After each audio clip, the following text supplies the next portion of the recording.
Bem, eu sou um homem branco. Na verdade, um dia desses eu vi que meu certificado militar diz lá que eu sou pardo. Eu não tenho uma pele muito clara. Tenho 63 anos, tenho poucos cabelos brancos. Estou aqui sentado, vestindo um paletó cinza, gravata branca, com gravata azul, camisa branca aqui com os quadradinhos azuis.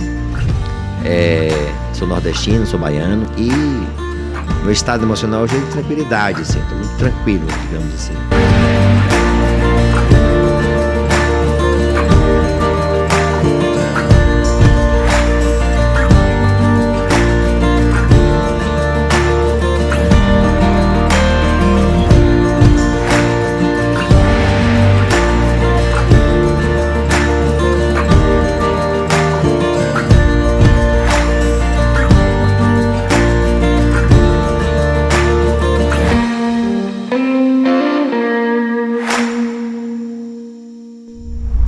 Boas-vindas, eu estou aqui hoje com o ministro do Tribunal Superior do Trabalho, Cláudio Brandão.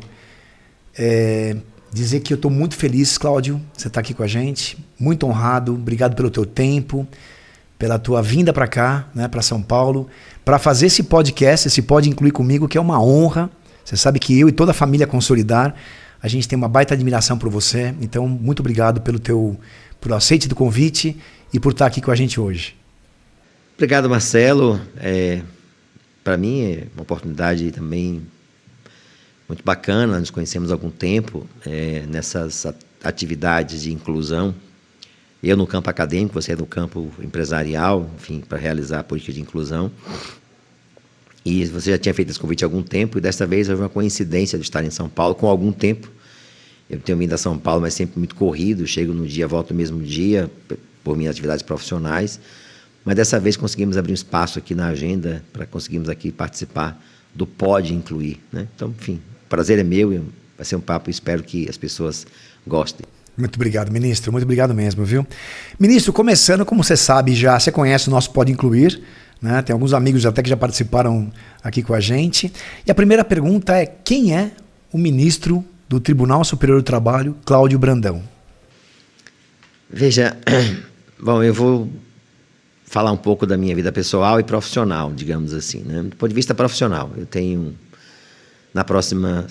no próximo dia 11 de maio, eu completo 43 anos que estou na Justiça do Trabalho. Entrei como servidor aos 20 anos de idade, aprovado no concurso de nível médio, para cargo de nível médio. Tomei posse no dia 11 de maio de 1981, lá se vão 43 anos, agora a serem completados no próximo dia 11 de maio. E eu posso dizer que boa parte da minha trajetória eu fiz na instituição. Já tenho mais tempo lá do que fora. Como eu disse há pouco na minha autodescrição, eu tenho 63 anos, então dos 63, 43 são vividos lá na instituição.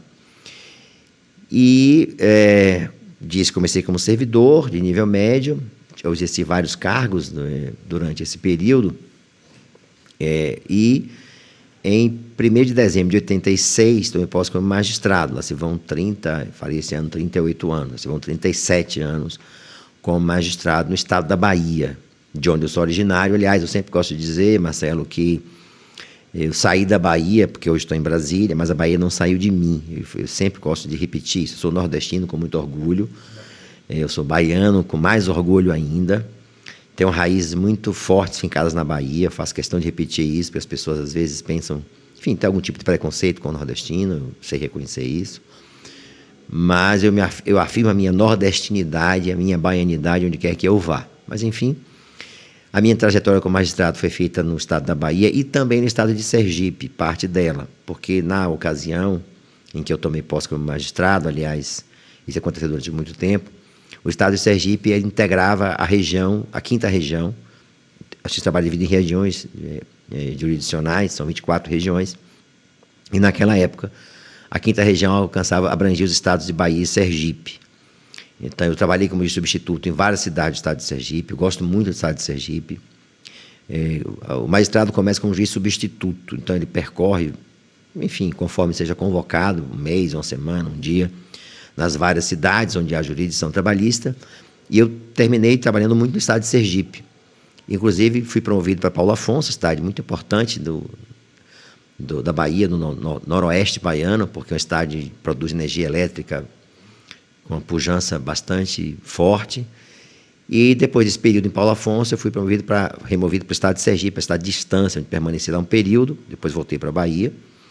E aí sim, se não me engano, em 92, se não me falha a memória, o estado de Sergipe se desmembrou do estado da Bahia, tornou-se uma região independente por lei, né, porque houve a aprovação de uma lei que alterou a divisão da instituição no Brasil inteiro. E eu permaneci na Bahia, onde fui juiz em várias cidades, até chegar à capital, Salvador, onde fiquei durante algum tempo, e fui promovido para o tribunal a desembargador, fui nomeado, enfim, desembargador, se não me falha a memória, em 2003, como desembargador, não, 92, 93, se não me falha a memória. E lá fiquei até 2013, quando, então, fui nomeado para o Tribunal Superior do Trabalho como ministro. Então, a minha trajetória como servidor, a minha trajetória profissional, fundamentalmente, vem do serviço público. Eu fui até menor aprendiz do Banco do Brasil, aliás, isso é interessante mencionar, porque a aprendizagem é uma forma de inclusão muito interessante. E eu fui menor aprendiz do Banco do Brasil, dos 14 aos 16 anos e 10 meses. Naquela época não podia avançar para além dessa idade. Por exemplo, falaremos disso mais adiante, anote aí para você não esquecer de me perguntar, sobre a aprendizagem de pessoa com deficiência. O contrato de aprendizagem é uma forma muito importante de inclusão. Então, eu trabalho desde os 14 anos de idade, nunca deixei de trabalhar, fui aprendiz do Banco do Brasil, menor aprendiz.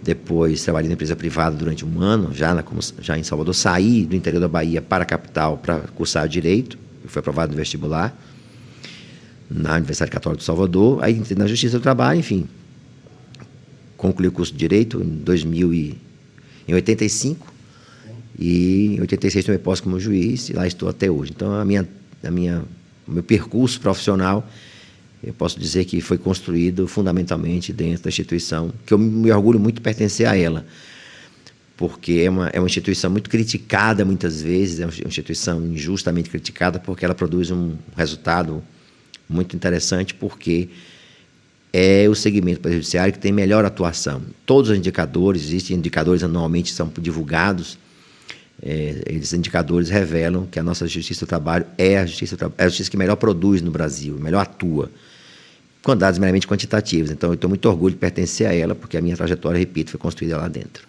É sensacional te escutar, e assim, dá para ver, né, a força desse, vamos colocar, desse currículo, né, essa história que tem, uma história de vida, né, Cláudio? Tua vida inteira aí dedicado a esse nosso país. Te agradeço.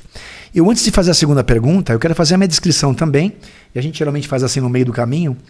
Eu sou um homem branco, tô com uma barba assim, meio que compridinha, mais do que geralmente, né? Não comprida, mas vamos dizer, não está mais ralada, né? Um pouquinho mais que ralada.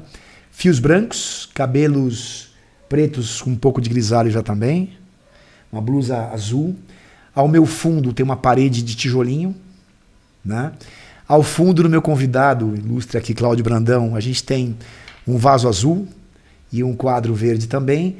E nessa visão central, respeitando para aquelas pessoas, né, com baixa visão e que não conseguem ter a visão do todo aqui, a gente vai cuidadosamente, né, Cláudio, a gente faz um processo de anticapacitismo, então a gente sempre, assim como o Cláudio já fez a descrição dele, na tela principal aqui, uma sala grande, no nosso estúdio aqui, com um quadro ao fundo, com cores vivas, azul e vermelho predominantes. Tá bom? E a segunda pergunta, Cláudio Brandão, é um pouco mais profunda. Quem é o ministro Cláudio Brandão quando ninguém está olhando? Sabe aquela que você está dentro de você, aquela que você e os mais próximos só conhecem, às vezes aquela que só você sabe, né? Conta um pouquinho dessa tua intimidade. Eu sou uma pessoa de hábitos muito simples. A minha origem, como eu disse, é de família simples. Meus pais são vivos, meu pai tem 93 anos. Pô, que bacana. Minha mãe faz esse ano 87. Moro no interior da Bahia. São pessoas também muito simples e a minha trajetória leva muito dessa simplicidade. não sou uma pessoa requintada, não tenho hábitos requintados, repito, sou uma pessoa muito simples, gosto muito de ficar em casa.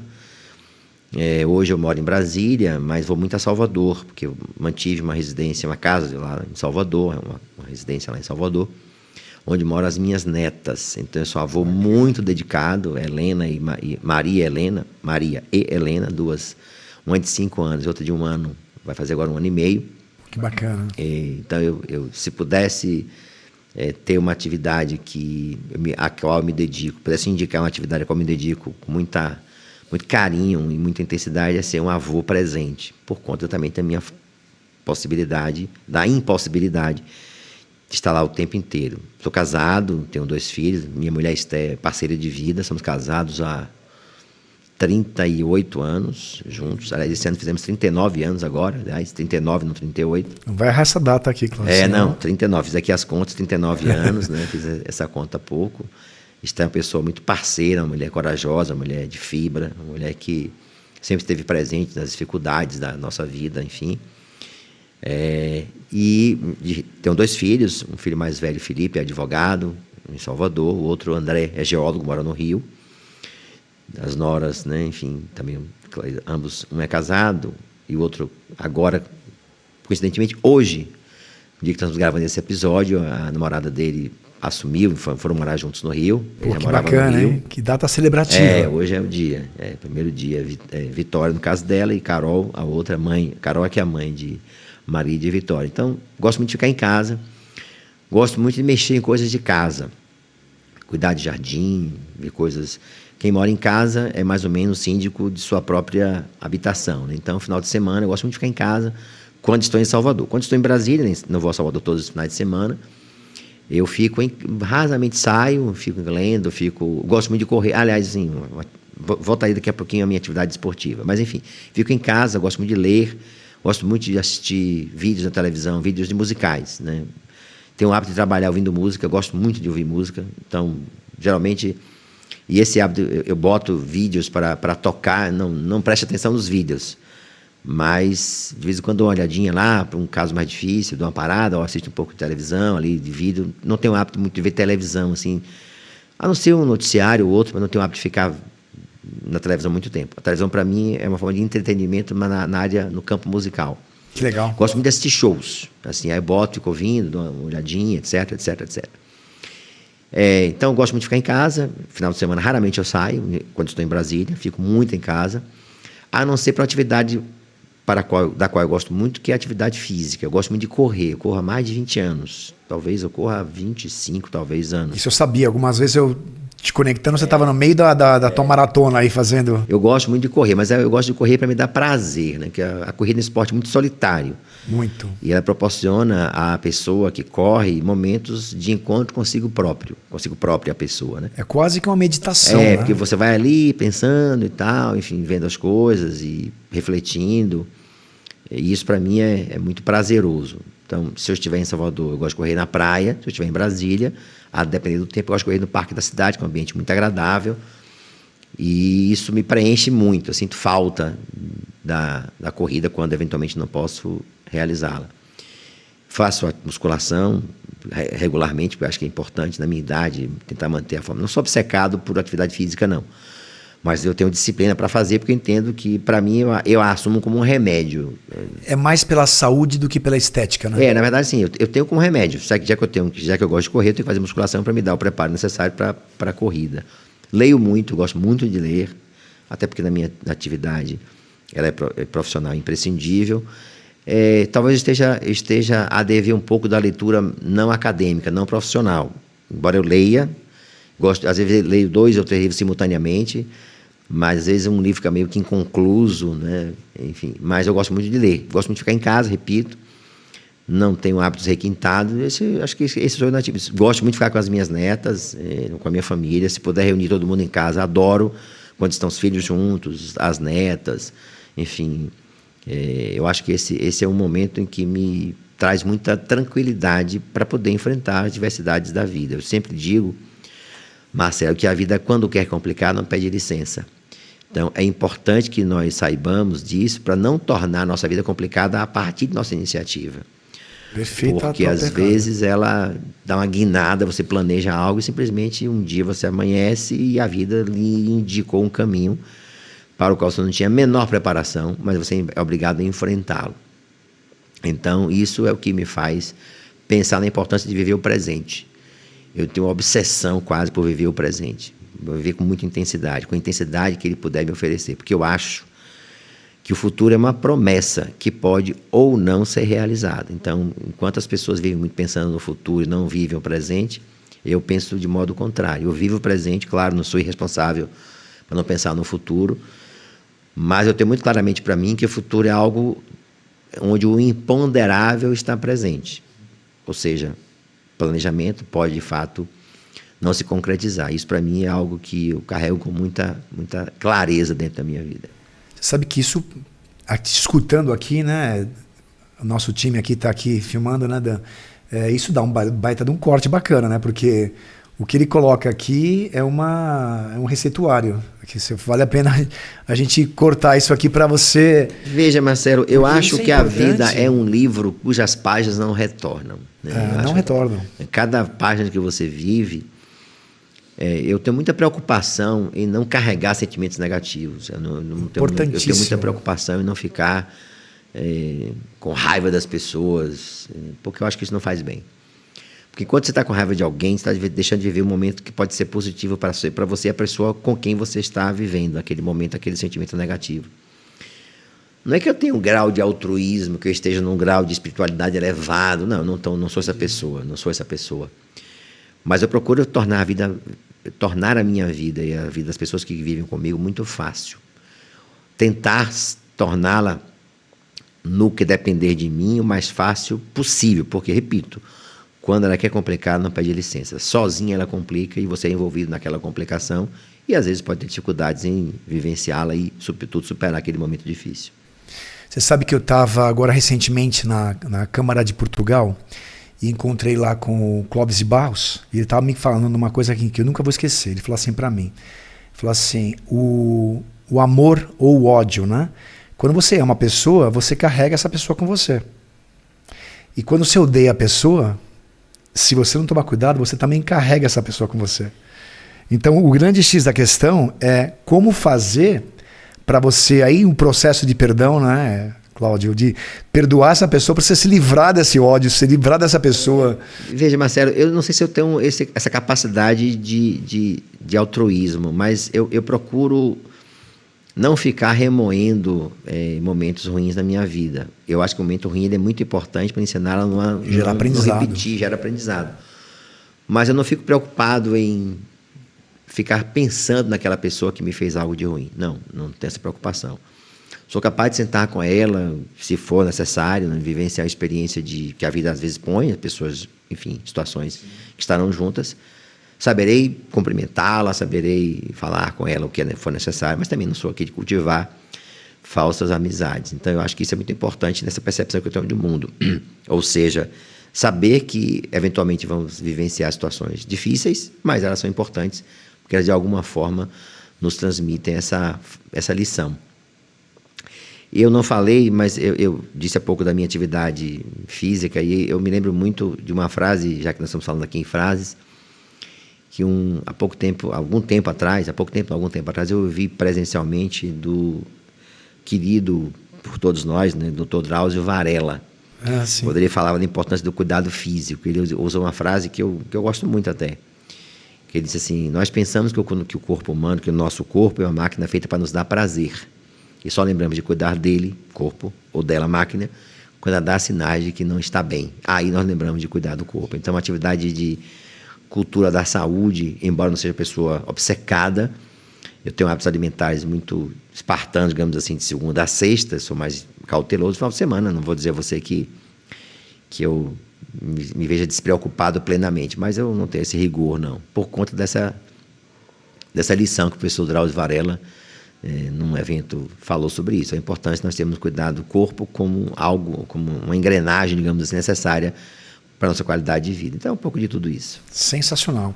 E assim, Cláudio, eu sei que você é uma pessoa que se preocupa, né, com essa tua integridade voltada a um propósito, inclusive essa relação do corpo, tem tudo a ver com isso, né? E eu sei também que você está super envolvido nas questões sobre inclusão e diversidade. Eu sei disso por conta esse relacionamento assim mais do que eu te conheço, né? Eu vejo isso que tem uma pegada muito séria com você nisso, muito íntegra nisso. Isso me valoriza muito. Eu te admiro por isso. E eu sei que inclusão, quando a gente fala do capacitismo, né, e a briga, você de um lado e eu do outro, né, aliás, nós dois do mesmo lado, mas de formas diferentes, a gente briga pelo anticapacitismo, né, a gente quer tirar isso do mundo da melhor forma possível. Conta pra mim como que no Tribunal Superior do Trabalho, como você, na verdade, Cláudio Brandão, né, você lida com isso? Quais são as suas experiências voltadas a isso? O que você gostaria de falar sobre esse universo que você navega tão bem? Eu vou dividir a resposta, Marcelo, em duas abordagens, já que você faz a pergunta com uma viés bastante abrangente. A minha condição de acadêmico, ou seja, alguém que estuda o tema já há algum tempo, e a minha condição enquanto julgador que lida com os processos em que a temática envolve a inclusão de pessoa com deficiência e, aliás, inclusão de uma maneira em geral por conta da diversidade. Né? É o pertencimento do ser humano, né? Do ponto de vista acadêmico, isso eu já estudo há alguns anos. O meu doutoramento, na verdade, eu venho desde 2003 estudando o tema, 2002. Na verdade, eu comecei a estudar o tema no mestrado, estudando a ciência do trabalho. A minha dissertação de mestrado foi sobre a responsabilidade objetiva e a atividade de risco. Então, eu já venho estudando esse tema já há alguns anos.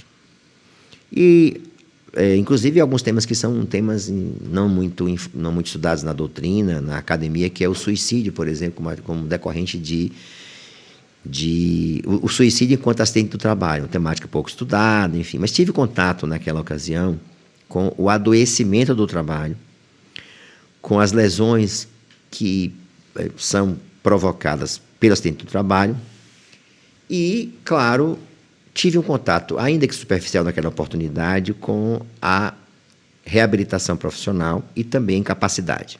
Mas não era o foco dos meus estudos. Os meus estudos voltavam-se para a atividade de risco e a responsabilidade objetiva, tema que depois, muito tempo depois, o Supremo Tribunal Federal veio a reconhecer com o tema 932 de repercussão geral. Quero dizer isso, e aí falo com a vaidade acadêmica. O Supremo decidiu a matéria em 2001, se não me falha a memória, 2021, ou 2022, agora não me lembro se é 21 ou 22, o que eu escrevi em 2005. Então, eu digo que o Supremo decidiu muito tempo depois do que eu havia escrito na minha dissertação de mestrado. Então, nessa oportunidade, no ambiente acadêmico, algum tempo depois, 2017, eu comecei a fazer o doutoramento na Universidade Autônoma de Lisboa. Eu sou doutor em Direito para aquela universidade. Na terrinha. Isso. E aí procurei, então, estudar o tema da inclusão pelo trabalho da pessoa com deficiência. E aí, enfim, fiz uma pesquisa bastante ampla. E claro que, falando aqui mais uma vez do campo acadêmico, estudando o impacto que as reformas trabalhistas brasileira e portuguesa produziram na inclusão pelo trabalho, mas a partir de uma perspectiva da Convenção da ONU, que é a chamada Convenção de Nova York, que é um tratado internacional que foi ratificado pelo Brasil e por Portugal, que estabelece uma série de interpretações novas para direitos antigos das pessoas com deficiência, direito à inclusão, as oportunidades iguais, a isonomia, enfim, vários direitos fundamentais que foram tratados na Convenção da ONU, a Convenção de Nova York. Então, eu fiz o doutorado, publiquei 2 livros resultantes desse doutorado, já tinha um outro resultante também da minha dissertação de mestrado, e esse foi o aprofundamento do tema no campo acadêmico. E daí em diante, durante os estudos do mestrado, do doutorado, eu resolvi fazer um processo de investigação em campo, digamos assim. Comecei a procurar projetos de inclusão que considerassem interessantes para que eu visse a experiência também na prática cotidiana, a partir da visão do RH, a partir da visão da empresa, do gestor e dos próprios empregados admitidos na condição de pessoas com deficiência. E aí tive várias experiências interessantes, conheci várias empresas interessantes que fazem projetos de inclusão marcantes, e foi uma experiência muito enriquecedora, porque me mostrou, digamos assim, em campo e não apenas no campo no plano da teoria, que a inclusão de pessoas com deficiência, a inclusão de maneira em geral, e aí falo da diversidade de uma maneira em geral, ela promove mudanças muito importantes e significativas no ambiente de trabalho. Resiliência, grau de percepção da realidade diversificada, novas formas de ver o mundo, a melhoria do ambiente de uma maneira em geral, e até mesmo para a clientela, que tive a oportunidade de visitar algumas empresas e que relatos das pessoas indicavam essa direção. Tive experiências também no âmbito de uma atividade que é bastante difícil, que é a construção civil, projetos aqui, mesmo no estado de São Paulo, que são realizados de inclusão no campo da construção civil. Ou seja, procurei fazer uma atividade de aprofundamento como se fosse um laboratório de campo, para que eu tivesse uma visão também no mundo real e não apenas no mundo acadêmico.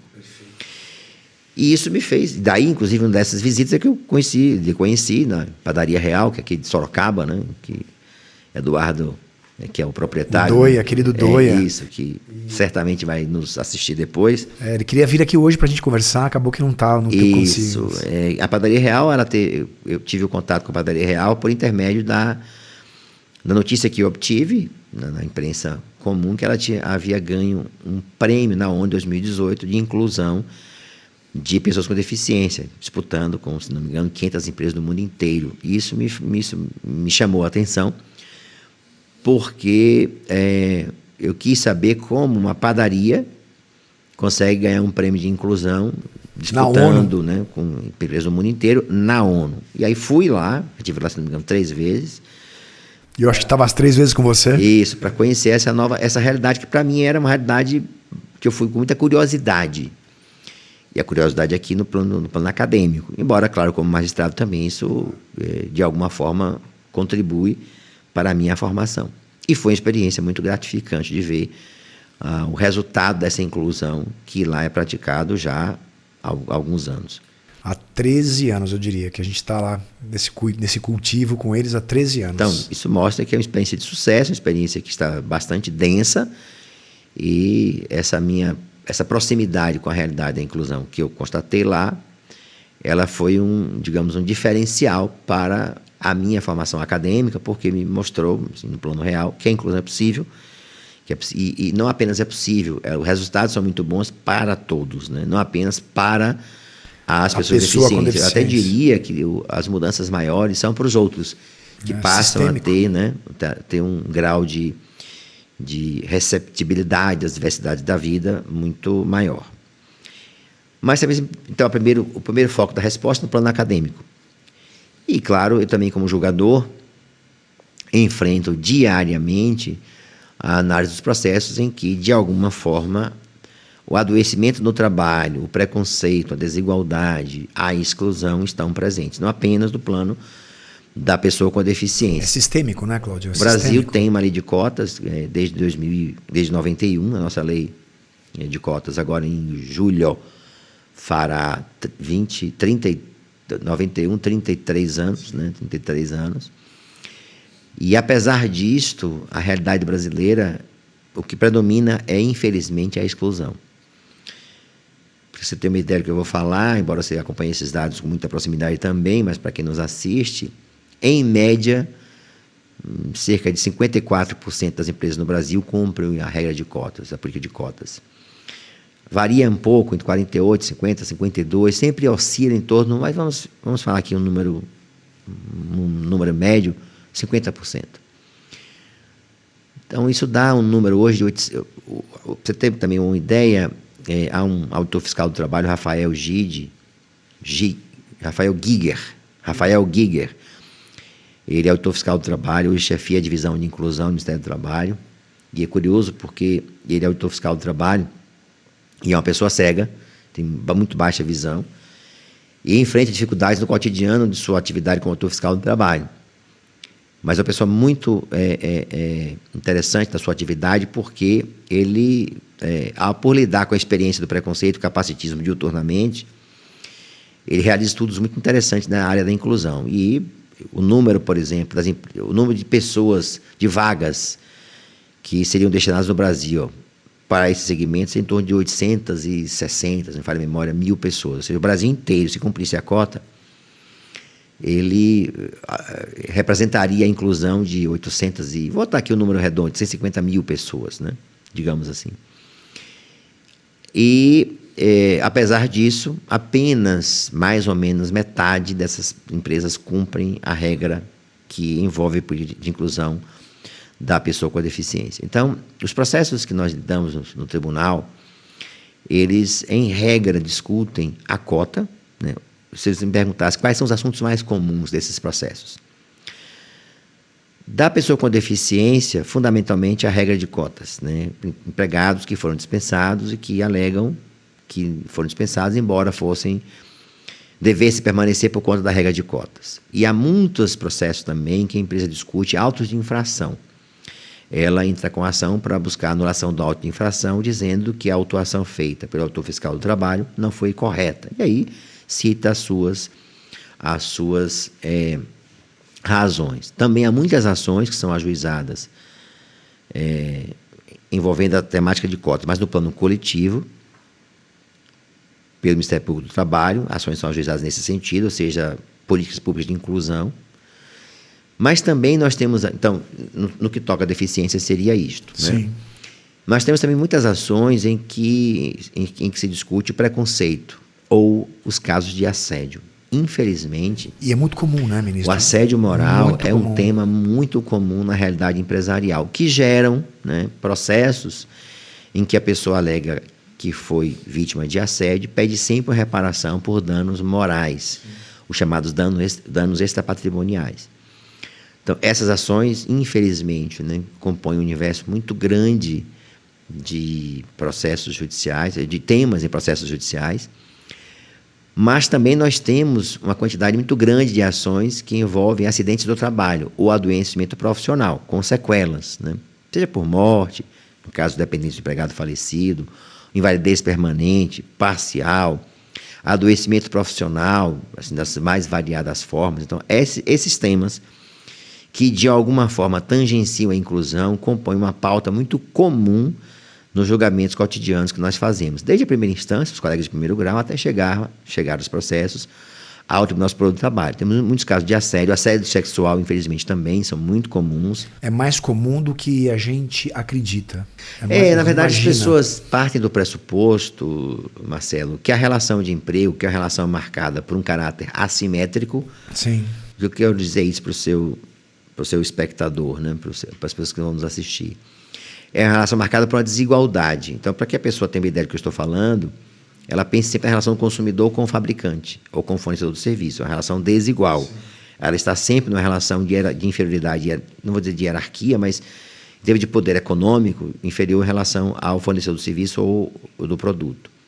Na relação de emprego, a relação também é marcada por essa assimetria, uma relação desigual entre empregado e seu empregador, porque está assim desde a sua origem.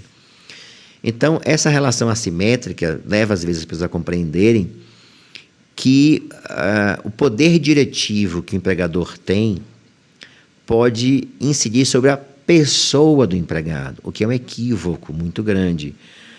Porque o contrato de trabalho transfere para o empregador a possibilidade de controlar a força da produção, a energia produtiva, o resultado da produção, mas não a pessoa do empregado. Então, muitas vezes, isso se traduz no ato de violência. Sim. E aqui eu falo não somente violência, não é violência física predominante, mas na violência moral, na violência que constrange por atos, por omissões. Nós temos muitos casos também, Marcelo, que se discute, chamado assédio organizacional. Isso é uma etapa que eu diria muito negativa do assédio moral, porque é aquela situação em que a empresa em si vive um ambiente tóxico, generalizado. E às vezes enviesado e nem sabe o que faz. Perfeito. E às vezes e esse assédio se caracteriza dessa forma porque há uma tolerância generalizada das chefias, das lideranças, das supervisões, etc., com atitudes capacitistas, preconceituosas, racistas, homofóbicas, misóginas, que tudo isso contamina o ambiente. E uma forma muito comum dessa, que eu poderia exemplificar, é com o chamado racismo recreativo, as piadas terrível, que são utilizadas para constranger pessoas. É de chorar. E para, todas, assim, marcadas por um intuito preconceituoso, uma mensagem preconceituosa.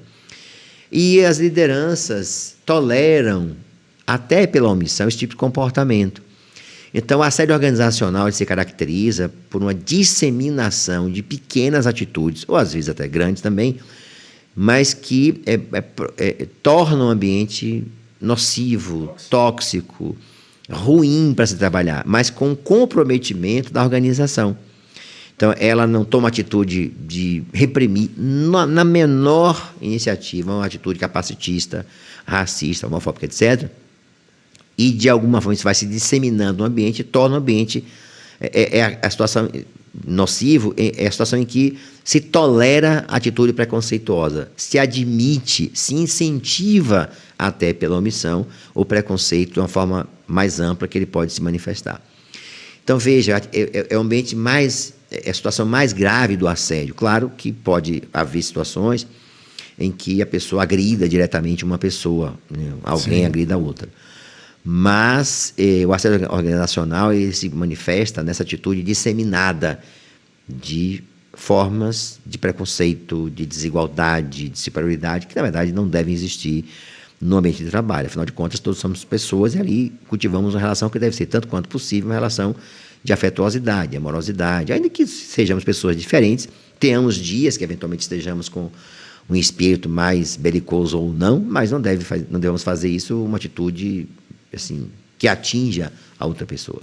Sabe, Cláudio, a gente tem tido bastante procura quando a gente fala de vieses inconscientes, e é muito comum as empresas terem a questão do assédio moral e de forma estrutural, eles não percebem que estão fazendo e fazem.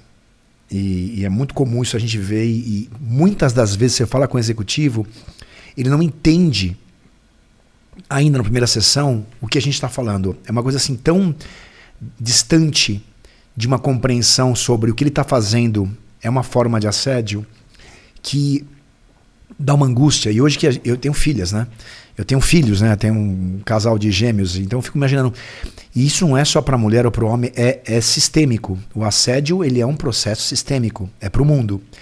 E o que você falou é basicamente o sentimento de estar apadrinhado por uma empresa que tem seus vieses, que não está entendendo aquilo de forma clara.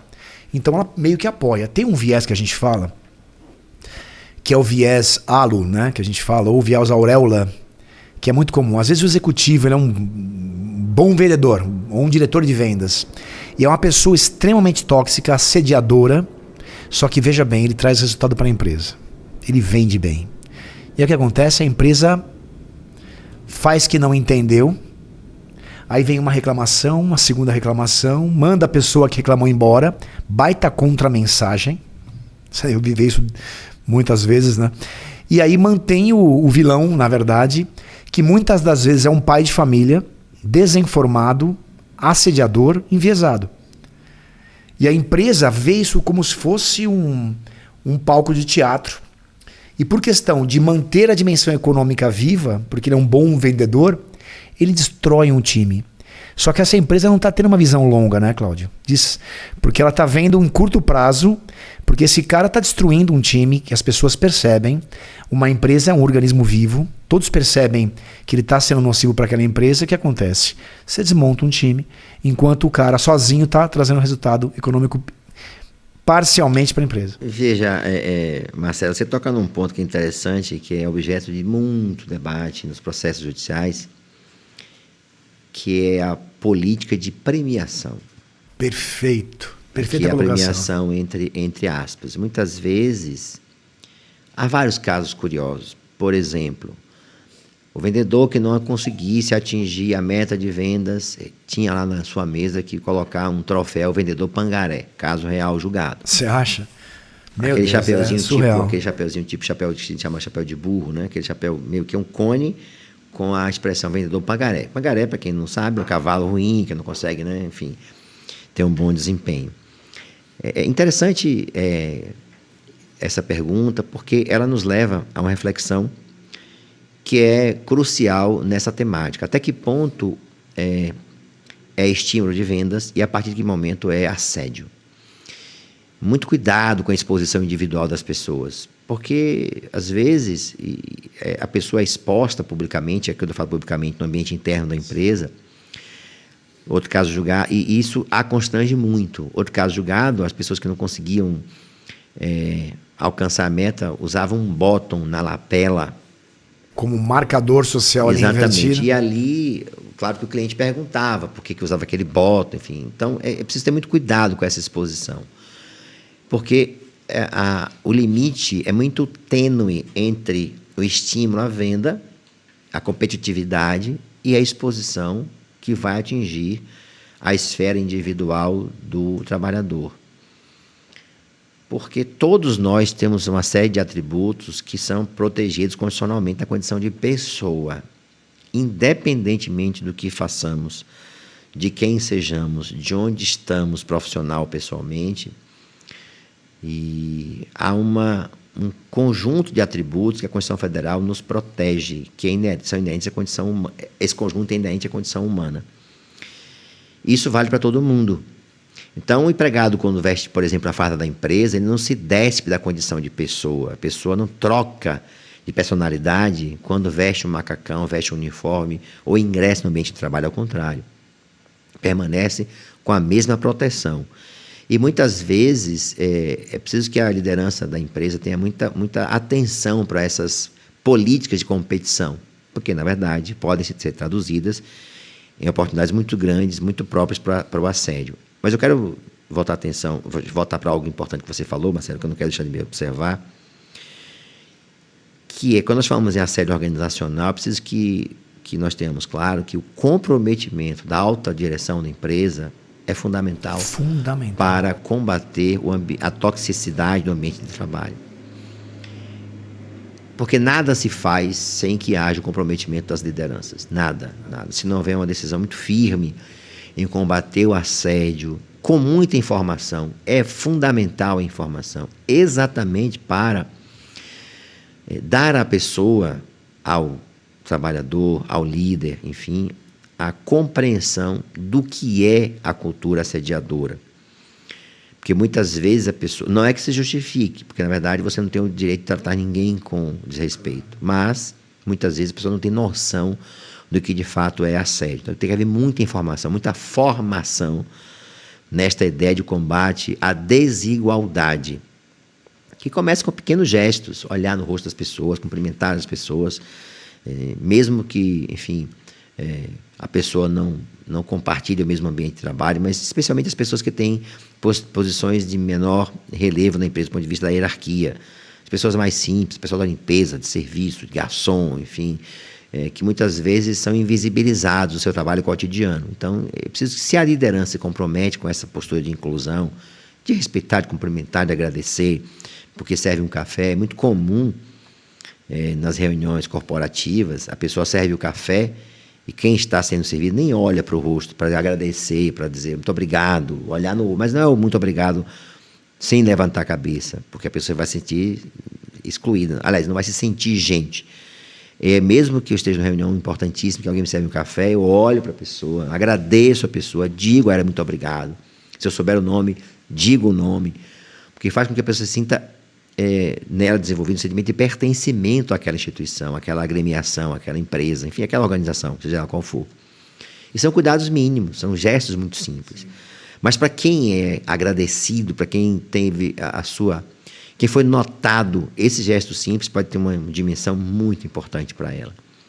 Então, se a liderança, se a chefia, se os cargos de maior projeção na hierarquia da empresa adotam essa cultura, esse pequeno gesto, esse pequeno hábito, a cultura vai sendo disseminada progressivamente. Às vezes não é fácil, porque nem sempre, repito, as pessoas têm noção do que seu gesto pode ser um gesto, a sua atitude pode ser uma atitude assediadora. Porque a assédio não é somente praticado por um ato comissivo, uma ação positiva. Pode ser um ato omissivo, a omissão, e ela fazer com que a cultura se perpetue ou permaneça. Então, isso é algo muito interessante nós verificarmos, porque uma organização comprometida com a igualdade, com o combate à discriminação, torna o ambiente muito mais saudável, muito mais propício a torná-lo mais agradável para se trabalhar, e certamente se reflete também no resultado que a empresa vai auferir. Porque ninguém trabalha, ainda que momentaneamente tenha um resultado positivo numa meta alcançada em determinado mês, o ambiente tóxico ao longo do tempo destrói a estrutura organizacional da empresa. Isso é muito importante de ser observado. Não, com certeza, Cláudio, você está dizendo uma coisa interessante, né? Quando você fala a liderança, enquanto ela não é trabalhada, eu costumo dizer, né, quando a gente vai visitar clientes assim, eu tenho 23 anos de consultoria, né? A consultoria está há 23 anos. Eu estava falando que você começou a se ingressar em 2002, 2003, né? E eu comecei lá na história do posto em 2001. Né? Meu mundo virou de cabeça para baixo quando eu comecei a me engatar. Eu não vou explicar nesse momento aqui, que a turma que acompanha a gente já conhece, mas assim, essa mudança toda que eu vejo, Cláudio, você tem uma coisa que você falou que tem muita razão e que eu aprendi nesses meus 23 anos de trajetória: se a liderança não comprar, porque esses caras são os que mais ajudam ou os que mais atrapalham. A liderança, às vezes, é aquela que faz aquela piadinha no corredor na hora do café. E quando esses caras estão com um processo imersivo, quando eles fazem a virada de chave deles, eles ficam pessoas, como que eu posso dizer, devotas ao propósito maior. Enquanto isso, eles podem cair e resvalar na cultura que você coloca, né? Naquela empresa que tem essa cultura corporativa ainda assediadora. Então, assim, a virada de chave com a liderança, para mim, é o que mais importa. E depois, obviamente, que vai escalando no processo, porque uma vez que eles estão despertos, vai ser muito mais fácil todos entenderem. Né? Então, isso que você falou faz muito sentido para mim. Veja, Marcelo, isso é interessante porque o combate à discriminação é um combate cotidiano. Não é uma luta que se esgota, ao contrário, é na rua, é na casa, é no trabalho, é nas relações sociais, porque a todo momento nós somos envolvidos em situações que revelam capacitismo, homofobia, racismo, né, machismo, então, etarismo, gordofobia, enfim, várias situações em que, de alguma maneira, nós nos envolvemos em processos que são, na essência, reveladores de uma atitude de alguém que se julga superior a outra pessoa. Isso não existe, todos nós somos iguais. E a cada momento nós recebemos lições de pessoas simples na vida. E Gonzaguinha tem uma frase que eu gosto muito, até meu filho um dia vai assistir esse podcast, que o Daci vai dizer: meu pai de novo, mas eu repito essa frase muitas vezes. Tá, momento ilustre aqui pro filhão. Meus filhos sempre falam: meu pai de novo, mas eu sempre repeti isso. O Gonzaguinha tem uma passagem muito interessante nas suas composições, que ele diz que toda pessoa sempre é as lições diárias de outras tantas pessoas, né? Toda pessoa sempre é a marca das lições diárias de outras tantas pessoas. Profundo. Isso quer dizer o seguinte: toda pessoa que passa na nossa vida deixa alguma marca em nós. E nós também, de alguma forma, também deixamos marca nas pessoas. Eu acho que isso é emblemático porque essas marcas que nós procuramos deixar, eu espero que sejam marcas positivas, né? Mas também aquelas que são negativas, que deixam em nós, de alguma forma servem de lição. Então, às vezes, numa atitude dessa que você acabou de mencionar, uma pessoa simples pode dar uma lição, né, deixar uma marca em outra que não se julgava igual. Isso é muito importante porque ninguém é superior a ninguém. Todos nós somos iguais. E isso, implantado numa cultura empresarial, numa cultura de gestão inclusiva, né, numa gestão que prime pela inclusão, os resultados são grandes para a instituição como um todo. Se nós fôssemos verificar os exemplos de exclusão, falei há pouco do racismo recreativo, casos, por exemplo, em que se estabelece regras, exigências para a admissão de pessoas com deficiência, que não são exigidos em situações normais. Um caso real, vou aqui o nome por razões óbvias, de uma empresa que não é empresa não é multinacional, em que haja o domínio de idioma estrangeiro, mas uma empresa exigiu para a função de auxiliar de limpeza, para o cumprimento da regra de cotas, que o candidato falasse inglês, tivesse formação em inglês e informática para auxiliar de limpeza. E nós chamamos isso de discriminação por sobrequalificação. É muito comum. É mais comum que a gente imagina, então. Uma qualificação maior para o candidato ao emprego da pessoa com deficiência do que ser exigido na situação de uma outra pessoa. O que revela, seguramente, uma atitude capacitista. Esse é só um exemplo, entre os muitos exemplos que podemos escolher dessa realidade de exclusão. Então, quando a inclusão se torna algo presente, o resultado é melhor para todo mundo. Não, e é fantástico o que você está dizendo, Cláudio. Eu fico pensando assim, né? Quando a empresa tem essa visão ainda, e a gente costuma dizer, né, uma relação objeto coisificada com o contratado. Então a gente fala das 3 portas da inclusão, né? Então a primeira porta é a porta do medo, o cara tem chance de ser autuado e ele começa a contratar a pessoa com deficiência de modo que contrata a deficiência da pessoa. O que vem no subconsciente da pessoa, acho que o medo nunca é um bom conselheiro, né? E aí começa a contratar a falta, não aquilo que farta na pessoa, não a pessoa. Contrata a característica da pessoa. É bizarro isso. Cláudio, te contar uma coisa aqui, para deixar a turma mais perturbada ainda. Existem empresas hoje ainda no nosso país que às vezes eu vou fazer uma visita nos primeiros momentos, antes de contratação, antes da gente começar a dialogar e passar para um próximo passo, e que eu cruzo com alguma pessoa com deficiência no corredor e eu falo, e aí, o que você faz aqui? E a pessoa responde para mim assim, Cláudio, eu sou PCD. Você está entendendo, ministro? Eu sou PCD. Eu falo assim, mas tudo bem, mas o que você faz aqui? E a pessoa não sabe ao certo qual é a função dela. Porque ela foi claramente contratada para atender a lei de cota como PCD. Então você vê como que a necessidade, a gente falava da liderança, né? Entender uma liderança inclusiva, uma liderança, que é o meu trabalho dioturnamente, né? Você de um lado e eu do outro, a gente fazendo com que as pessoas tenham consciência para que tratem gente como gente. Porque essa pessoa, ela está lá como um objeto. Ela é um vaso. O vaso ainda recebe água de vez em quando, né? Ela é um vaso, passa por desapercebida o tempo todo. Então, o papel qual que é? Fazer com que essa empresa entenda que dentro daquela pessoa tem um potencial, né, gigantesco, e o olhar dela está só vendo naquilo que falta. Da perna amputada, na cadeira de rodas, ao invés de ver a pessoa como um todo.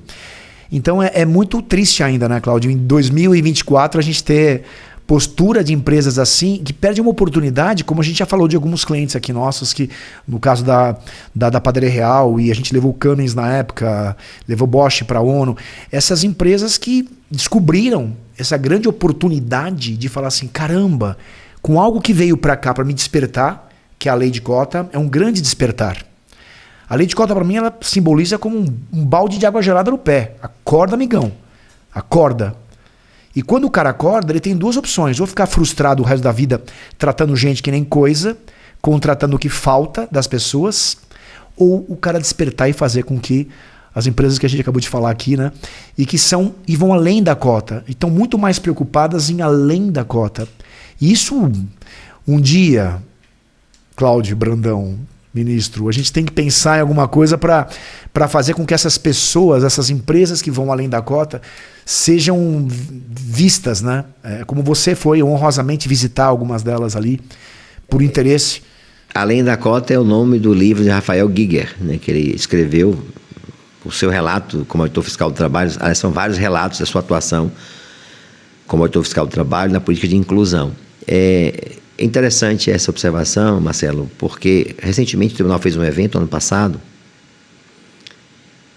e voltado para a inclusão, discutia a inclusão de pessoas com deficiência, um tema que o Tribunal tem discutido muito, sempre que há possibilidade, promove eventos dessa natureza.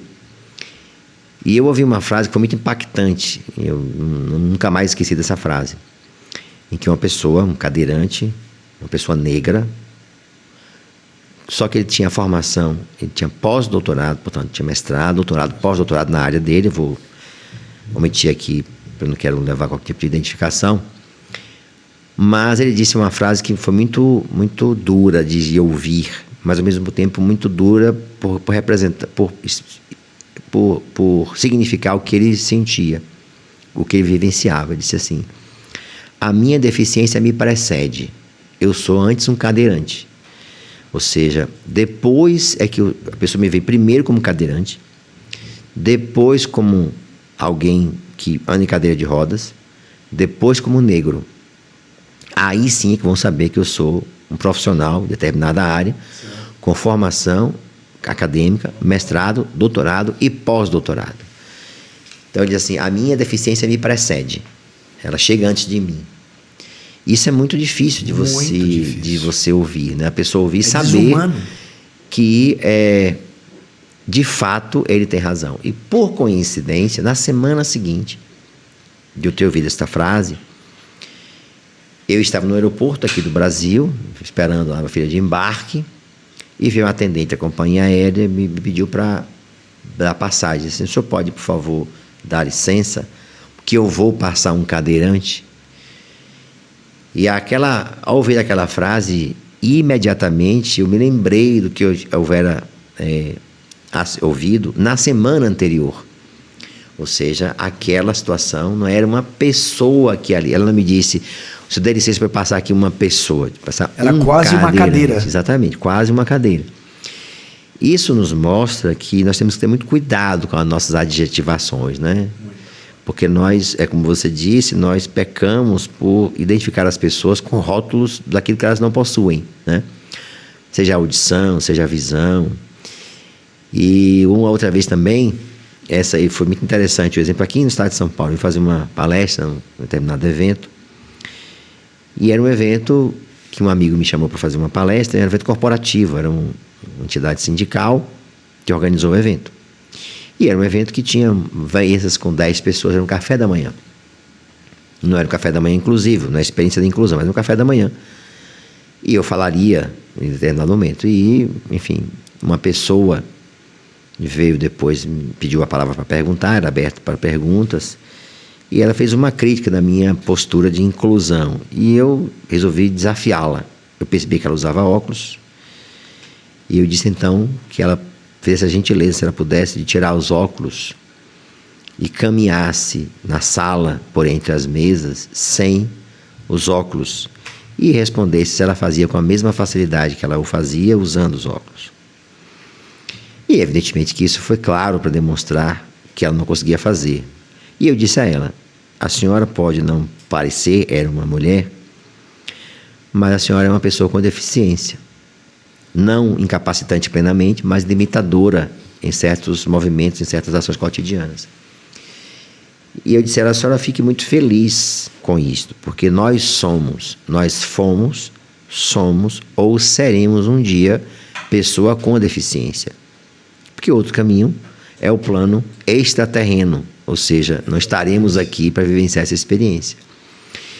E foi muito chocante perceber que era uma pessoa que tinha uma visão capacitista muito clara, porque ela não se sentia como alguém que dependia, nesse caso, de um equipamento, enfim, de um acessório que eram os óculos, para que ela pudesse ter a mesma plenitude. Já que ela usava os óculos, ela disse isso desde pequena, né? E evidentemente os óculos já tinham se incorporado à personalidade dela. Mas ela percebeu de forma lúdica, né? Até que lúdica, você fez uma forma lúdica. Na verdade, eu quis desafiá-la para uma experiência de vivência, né? Ela sentia que sem os óculos ela não era a mesma pessoa, né? E, enfim. Mas o que eu quero dizer com essa mensagem aqui, com essas experiências que eu acabei de relatar, é que nós não damos conta da deficiência, senão quando nós experimentamos um momento em que ela se faz presente na nossa vida. E digo até mais, Marcelo, infelizmente, isso vale para o judiciário, para as empresas, para a sociedade como um todo. Infelizmente, o tema só sensibiliza, em regra, as pessoas que têm alguma experiência de proximidade com a temática. Ou porque tem um parente, ou porque vivenciou uma experiência dolorosa de ficar tempos impossibilitado. Verdade. E aí sim é que muitas vezes é o despertar para a matemática que até então não fazia parte do rol de conhecimento daquela empresa, não fazia parte daquela pessoa, desculpe, não fazia parte da sua realidade. Então ela tem um choque, muitas vezes, e esse choque a leva a uma mudança de postura. Então eu não desejo que isso aconteça com as pessoas, de experimentar o viés de inclusão a partir de uma experiência pessoal em que ela foi excluída, em que ela foi vítima de um capacitismo, de uma situação capacitista. Mas a experiência às vezes chega pela forma mais dolorosa, que é o trauma de ter se tornado, ou ainda que temporariamente, uma pessoa com deficiência.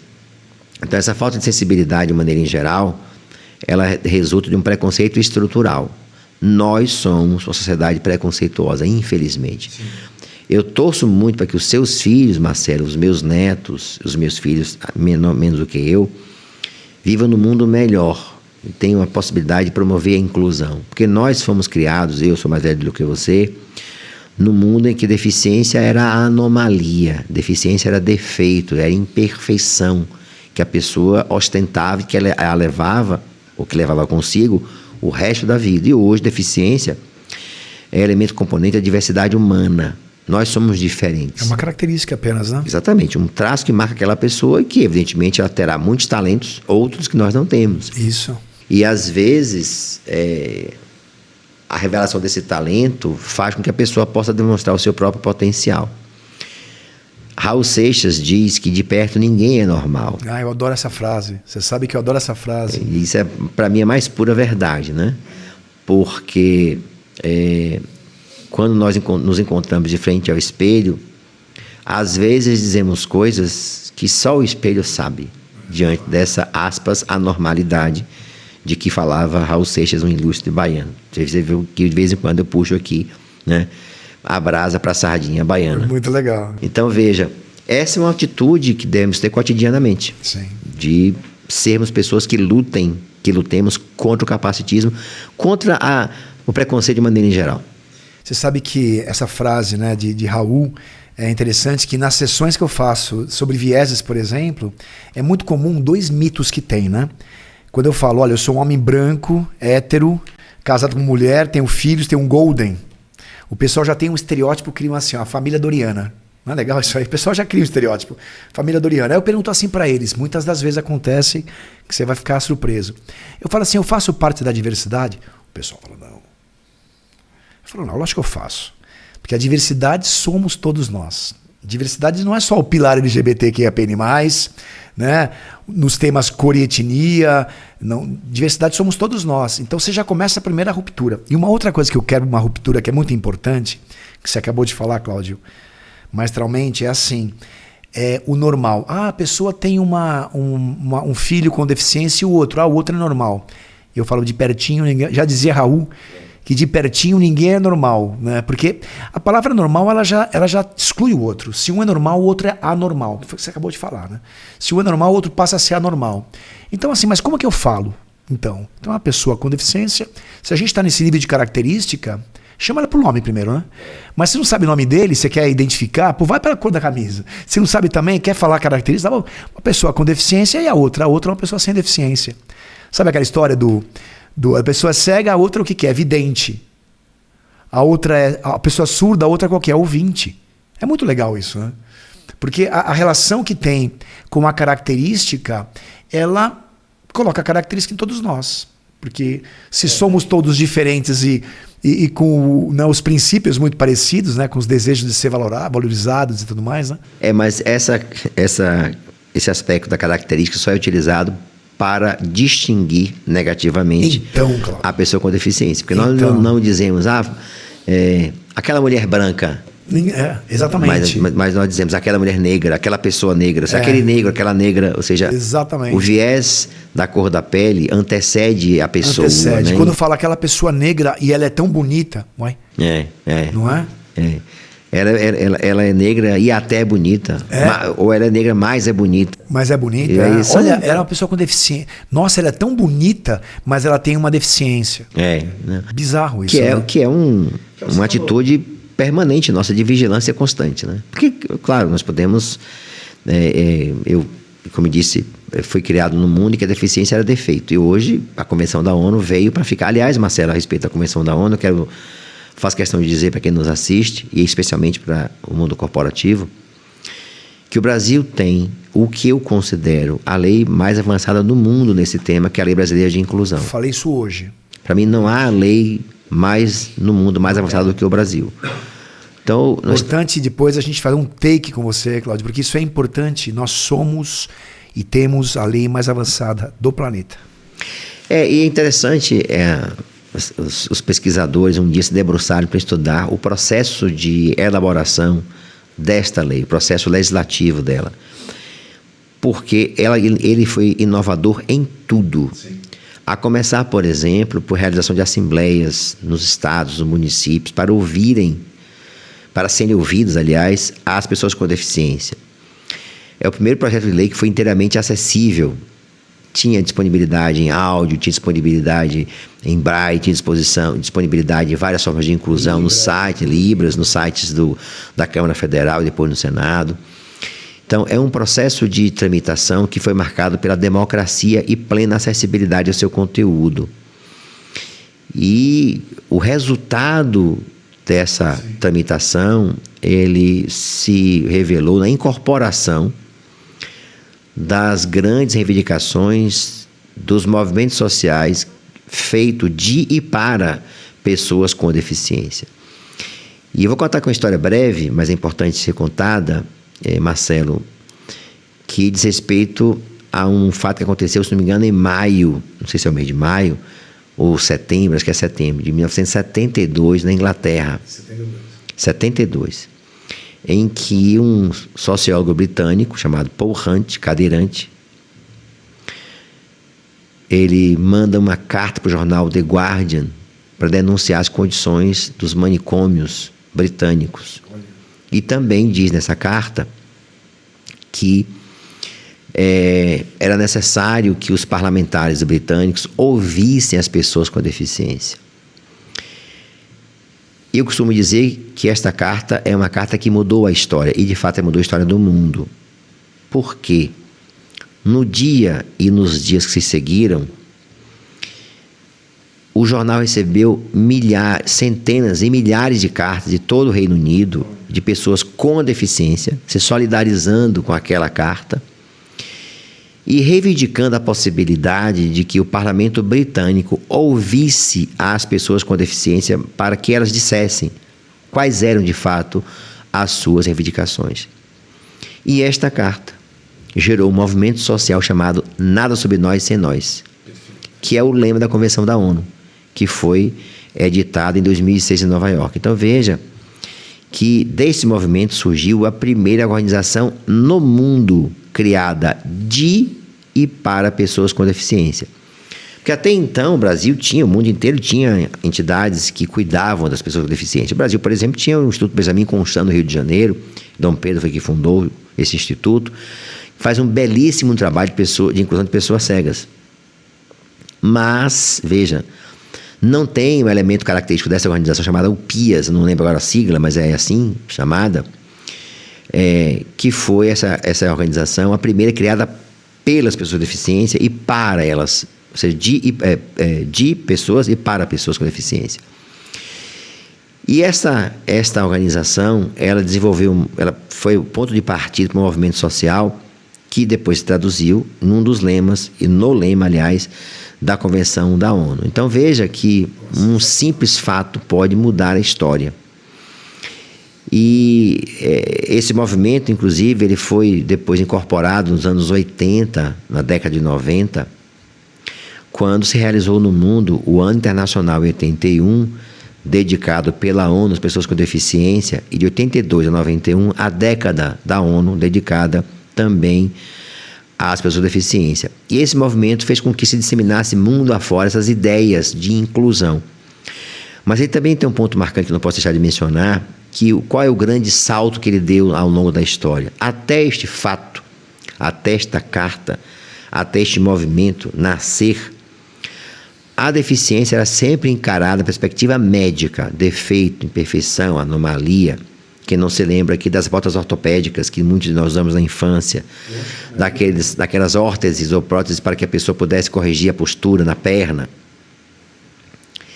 E essa entidade, ela inaugurou o movimento político de compreensão da deficiência, o que veio depois se traduzir já em 2006, com incorporação na Convenção da ONU, do modelo biopsicossocial da deficiência, ou seja, não mais o modelo médico. Tanto que hoje, por exemplo, é obrigatória a avaliação por um assistente social, por um psicólogo e por um médico para atestar, então, se a pessoa tem ou não a condição de pessoa com deficiência. Não é mais, por exemplo, só o médico ortopedista que vai avaliar. Exatamente. Por quê? Porque a Convenção da ONU e a lei de 2015, a Lei Brasileira de Inclusão, romperam com esse paradigma médico, que nasceu, repito, de uma carta escrita, uma carta comum do leitor, mas que promoveu uma mudança radical no ano de 1972, no Reino Unido, no caso na Inglaterra, para o jornal The Guardian, que é um salto de qualidade na reivindicação coletiva social das pessoas com deficiência. Ministro Cláudio Brandão, eu consigo ficar 3 dias aqui te escutando, você tem muita prosa boa para contar, e eu tenho algumas perguntinhas para a gente encaminhar aqui o formato. Uma delas é, o que o ministro Cláudio Brandão veio hoje aqui para falar e que ainda não falou? Que eu ainda não falei, que vem aqui para falar, eu não sei, Marcelo, o que eu poderia mais falar, que eu não falei ainda. De mim, acho que falei muita coisa, eu sou muito reservado. Na minha vida pessoal, eu prezo muito minha vida pessoal, já que eu sou uma pessoa muito exposta publicamente, né? Eu sou o que se chama de pessoa publicamente exposta. Até existe uma sigla para isso, PPE. Então, é PPE? Chama PPE. Pessoa publicamente exposta. Então eu tenho uma postura de muita cautela com a minha vida privada. Eu posto no Instagram, tenho um perfil no Instagram, mas só posto assuntos pessoais. Não posto assuntos pessoais, não posto nada que, enfim, comprometa a minha condição de pessoa, de família inclusive. Então, se eu pudesse dizer algo que eu não falei ainda, talvez não venha nada à cabeça aqui, mas essa ideia de inclusão, de igualdade, diversidade presente, é algo que nós temos eu posso dizer assim, tenho aprendido muito. Nós estamos fazendo um curso no Tribunal de Letramento em Diversidade. Já fizemos letramento racial, já fizemos protocolo com perspectiva de gênero para a inclusão e estamos esse semestre fazendo um curso de letramento em diversidade. Tem sido um aprendizado constante. Já tivemos aulas com pessoas indígenas, vamos ter no próximo mês com a comunidade LGBTQIAPN+, que é um aprendizado muito importante para que nós nos coloquemos nesse universo como pessoas iguais e por isso mesmo saibamos aprender. Eu fiquei estarrecido quando estudei o assunto e vi que no Brasil a média de vida de uma pessoa trans é de 35 anos. 35 anos. O Brasil é um país no mundo que mais mata pessoas trans. Isso é um dado muito importante. Em 2011, a pessoa mais jovem tinha 13 anos de idade. Não sei, 13 ou 11, agora estou na dúvida. O que mostra que o extermínio da população, desse segmento populacional, é uma realidade muito presente no mundo contemporâneo. Então eu diria isso, o que eu não falei ainda é que eu estou aprendendo no curso de diversidade, letramento em diversidade, aprendendo muito nesse universo, de navegar em águas que eu ainda não tinha navegado da formação acadêmica, com a diversidade no sentido mais amplo da expressão, com vivências, com aulas teóricas, com vivências muito densas nesse universo. E tem sido muito rica essa experiência. Maravilha. Ministro, um medo. A primeira coisa que me vem à cabeça aqui, Marcelo, é não poder ver as minhas netas se realizarem como pessoas, né? Que é talvez o meu medo maior nesse momento. A primeira coisa que me vem à cabeça para responder a sua pergunta. Isso que é legal, isso que é legal. Ping-pong. Digamos assim, que eu tenho uma relação muito afetuosa com elas. Assim, que eu espero que elas sejam felizes, mulheres de fibra, mulheres que sejam capazes de entender a importância de um mundo que seja um mundo cada vez melhor, que seja igual, que elas cresçam com valores de inclusão, com valores de igualdade, sem diferenças na sua convivência cotidiana, que elas façam da afetuosidade, da empatia, valores muito presentes em suas vidas. E que sejam mulheres de fibra, mulheres corajosas. Eu diria que, você me pergunta agora, né? Um medo, a primeira coisa que vem à cabeça é esta, né? Enfim. Lindo. Querido ministro, um desejo. Que eu tenha saúde para continuar fazendo aquilo que eu gosto até enquanto puder, né? Porque eu acho que a saúde nos proporciona estar, como estou aqui hoje, fazendo aquilo que nós gostamos de fazer. Eu, quando fiz o doutorado, assumi um compromisso de trabalhar o tema da pessoa com deficiência em todos os espaços que eu pudesse, porque eu acho que é um compromisso que eu tenho com a causa e com o tema, até mesmo por conta do viés acadêmico que me está presente. Então, o desejo é que eu tenha saúde para continuar fazendo aquilo que eu gosto. Eu gosto muito de fazer o que eu faço, trabalho muito. Até enquanto eu puder fazer. Então, eu diria isso. Ministro Cláudio Brandão, do Tribunal Superior do Trabalho, Consolidar tem um carinho imenso por você. A gente admira muito você. E eu queria te dar um símbolo aqui do Pode Incluir, que é todo mundo que participa aqui ganha um, e que você leve para casa e deguste um café da manhã com as tuas netas. Obrigado, Dan. Pronto. Obrigado, Marcelo. Bacana. Aqui, ó, mostrar para o pessoal de casa, aqui, ó, canequinha. Eu participei, né? Eu participei aqui, ó. Pode incluir, eu participei. Vou guardar aqui, vou dar um destino muito especial para ela, vou pensar no que eu vou fazer. Mas enfim, terá assim um destino muito, muito especial. Gratidão, recados finais para esse público. Você quer deixar algum recado final, Cláudio Brandão? Eu vou de novo voltar a Raul Seixas, que ele tem uma composição bem pequenininha, mas que é muito emblemática, que eu gosto, em que ele diz assim: sonho que se sonha só é só um sonho. Sonho que se sonha junto é realidade. Então eu acho que essa é que é a ideia, né? Ninguém pode viver sozinho, nós temos que viver pensando nos outros. E eu espero que eu tenha essa oportunidade de me tornar uma pessoa melhor. Eu tento fazer isso, não é que eu seja melhor do que ninguém não, mas eu acho que esse meu caminhar, eu busco sempre, né, ao lado da minha família, sou muito ligado à minha família, eu acho que a família é essa base que nos dá, enfim, é o esteio para que nós possamos seguir em frente, ao lado das pessoas de quem eu gosto muito, os meus 2 filhos, minhas 2 noras, minhas 2 netas, meus pais que são vivos, meus irmãos, enfim, aqueles que estão comigo nesse mundo.